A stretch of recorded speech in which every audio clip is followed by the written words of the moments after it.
नमस्कार, मेरा नाम डॉक्टर प्रिया पालिमकर है।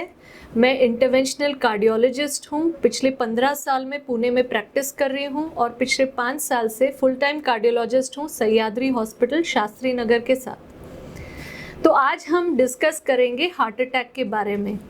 आप सबको मालूम होगा कि हार्ट अटैक दुनिया की नंबर 1 किलर डिजीज़ है और इसी वजह से ये इतनी इम्पॉर्टेंट है। कई बार लोग पूछते हैं कि हार्ट अटैक क्या होता है, ये हार्ट अटैक क्यों होता है। तो हार्ट अटैक तब होता है जब हार्ट की कोई आर्टरी जो ब्लड सप्लाई दे रही है हार्ट को, उसमें कुछ ब्लॉकेज आ जाए, ब्लड फ्लो जो है रुक जाता है और हार्ट मसल के सेल्स जो हैं वो डेड होने लग जाते हैं। इस वजह से हार्ट अटैक होता है। हार्ट अटैक के लक्षण मतलब चेस्ट में पेन होना। ये जो पेन होता है इसे एंजाइना पेन कहते हैं। ये एक प्रेशर या हेवीनेस या टाइटनेस जैसा सेंसेशन होता है जो केवल लेफ्ट साइड में नहीं होता, कभी सेंटर में होता है, कभी राइट साइड में होता है। ये पेन जो है कभी कभी एब्डोमेन के ऊपर की साइड में जाता है, कभी लेफ्ट शोल्डर, लेफ्ट हैंड में जाता है, कई बार जॉ में या दांत में भी पेन हो सकता है। इसके साथ साथ ये पेन जो है चलने से या एक्सर्शन करने से बढ़ता है, रेस्ट करने से कम होता है।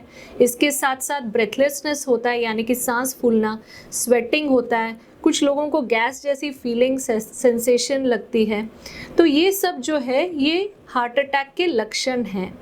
और कुछ लोग बोलते हैं कि ये गैस है और ये हार्ट अटैक नहीं है, वो डिनायल मोड में रहते हैं और इसलिए वो डॉक्टर के पास जल्दी जाते नहीं, जिस वजह से ट्रीटमेंट जो है उनको लेट मिलती है। तो बहुत सारे स्टडीज़ में ऐसे देखा गया है कि 30% लोग जो गैस फीलिंग का कंप्लेंट करते हैं उनको एक्चुअली हार्ट के रिलेटेड प्रॉब्लम होता है। तो जब ये तकलीफ हो तो दुर्लक्ष्य नहीं करना है, आपको तुरंत डॉक्टर के पास जाके उसकी ट्रीटमेंट लेनी है, इवैल्यूएशन करना है। तो ये अगर किसी को आसपास चेस्ट पेन हो रहा है और आपको लग रहा है कि शायद ये हार्ट अटैक हो सकता है, तो आपने क्या करना चाहिए। प्राइमरी ट्रीटमेंट जो है, अगर आपके घर में डिस्प्रिन हो या इकोस्प्रिन या एस्पिरिन हो तो तुरंत पेशेंट को वो देनी चाहिए, क्योंकि ये एंटी प्लेटलेट मेडिसिन है जो कि ब्लड में जो क्लॉटिंग और क्लॉट फॉर्मेशन जो हो रहा है उसे रोकने की कोशिश करती है। अगर किसी के घर में कोई हार्ट पेशेंट है और सॉर्बिट्रेट की टैबलेट 5 मिलीग्राम्स की अगर टैबलेट आपके पास उपलब्ध है तो वो जीभ के नीचे रखनी है। उससे जो पेन है, पेन की तीव्रता जो है वो थोड़ी कम हो जाती है। और तुरंत नज़दीक के हॉस्पिटल को एम्बुलेंस के लिए कॉल करना है ताकि एम्बुलेंस जल्द से जल्द आ जाए और वहाँ के डॉक्टर्स तैयारी में रहें कि ये पेशेंट आ रहा है और इसकी ट्रीटमेंट के लिए क्या करना है वो लाइन अप करके रखें। अब एंजियोग्राफी मतलब क्या होता है। जब आपका पेशेंट को हार्ट अटैक आता है तो डॉक्टर बोलते हैं बेस्ट ट्रीटमेंट जो है वो है प्राइमरी एंजियोप्लास्टी। प्राइमरी एंजियोप्लास्टी मतलब एंजियोग्राफी करना, ब्लॉकेज कहाँ है वो देखते हैं और जो ब्लॉक है उसे खोल के वहाँ स्टेंट प्लेस करते हैं। इसको प्राइमरी एंजियोप्लास्टी बोलते हैं। ये बेस्ट फॉर्म ऑफ ट्रीटमेंट है क्योंकि वो आर्टरी का ब्लड फ्लो पूरी तरह से रिस्टोर हो जाता है। हार्ट मसल के सेल्स को ब्लड सप्लाई तुरंत इम्प्रूव होने की वजह से जो हार्ट का पंपिंग कम होता है हार्ट अटैक में वो थोड़ा सा रुक जाता है और हार्ट का पंपिंग जो है वो प्रिजर्व्ड रहता है। तो ये सबसे बेस्ट ट्रीटमेंट हो गई। बट कई सारे पेशेंट्स पेरीफेरी में रहते हैं, छोटे गांव में रहते हैं जहां हर जगह हॉस्पिटल में कैथ लैब अवेलेबल नहीं है जहां एंजियोग्राफी हो पाए। तो इन पेशेंट्स के लिए आईसीयू वाले हॉस्पिटल में जाना ज़रूरी है जहां उनको क्लॉट डिसॉल्विंग इंजेक्शन दिया जाता है। इस इंजेक्शन को फिब्रिनोलिटिक थेरेपी बोलते हैं और ये इंजेक्शन से 50% लोगों में काफ़ी फ़ायदा होता है, क्लॉट डिसॉल्व होता है। 50% लोगों में कुछ फ़ायदा नहीं होता तो उन्हें वो इंजेक्शन के बाद हायर सेंटर में शिफ्ट किया जाता है जहां बाद में उनकी एंजियोग्राफी और अगर ज़रूरत हो तो एंजियोप्लास्टी की जाए। तो ये होता है दूसरा ऑप्शनल ट्रीटमेंट। अब कई सारे लोग पूछते हैं कि डॉक्टर साहब ये अभी जो हार्ट अटैक हुआ है ये माइल्ड अटैक है या मेजर अटैक है। तो इसका क्या मतलब हुआ? माइल्ड हार्ट अटैक तब बोलते हैं जब हार्ट का जो पंपिंग इजेक्शन फ्रैक्शन जो है, जो नॉर्मल 60-65% रहता है, वो 45% से ऊपर रहे तो उसको माइल्ड अटैक बोलते हैं, उससे नीचे रहे तो मेजर अटैक है, क्योंकि काफ़ी सारा हार्ट का मसल मेजर अटैक में डैमेज हो जाता है। बट माइल्ड हो या मेजर हो, हर हार्ट अटैक क्रिटिकल होता है। हर हार्ट अटैक में कभी कभी बीपी ड्रॉप हो सकता है, हार्ट बीट्स इरेग्युलर हो सकते हैं, कई बार स्लो हो जाते हैं, कई बार फास्ट होते हैं, और इस किस्म के फास्ट हार्ट रेट को वेंट्रिकुलर टैकीकार्डिया या वेंट्रिकुलर फिब्रिलेशन बोलते हैं, जिसके लिए कि कई बार हमें पेशेंट को शॉक देना पड़ता है।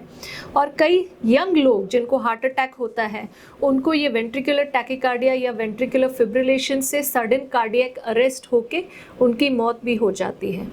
तो ये सब जो है कॉम्प्लिकेशंस हार्ट अटैक के, कई सारे लोग हार्ट फेलियर में चले जाते हैं, तो ये सब कॉम्प्लिकेशंस किसी भी हार्ट अटैक में हो सकता है।